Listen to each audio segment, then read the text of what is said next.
এই দোয়াটা শিখে নেন, ইনশাআল্লাহ আপনার জীবনের সমস্ত সংকট কেটে যাবে। আমি নিজে ওই দোয়াটা বেশি বেশি করার চেষ্টা করি। দোয়াটা হচ্ছে, মুসা আলাইহিস সালাম একটা গাছের নিচে হেলান দিয়ে বসলেন, বসে দেখলেন দুজন মেয়ে দাঁড়িয়ে আছে দূরে, পানি নিতে পারছে না। লোকজন পানি নিয়ে যাচ্ছে, ওরা দাঁড়িয়ে আছে বেচারি। মুসা আলাইহিস সালাম গিয়ে বললেন, কি সমস্যা আপনাদের? এটা নিয়ে আপনারা আবার মেয়েদের সাথে কথা বলার চেষ্টা করেন, ঠিক আছে? তো মাহারাম গায়রা মাহারাম মেনে চলে।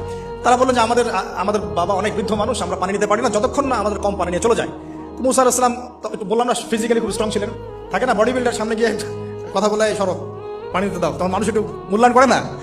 তো মুসা আলাইহিস সালাম এভাবে পানি নিয়ে দিলেন এবং বাছুরদেরকে পানি পান করালেন, করিয়ে গাছের নিচে এসে বসে আছেন।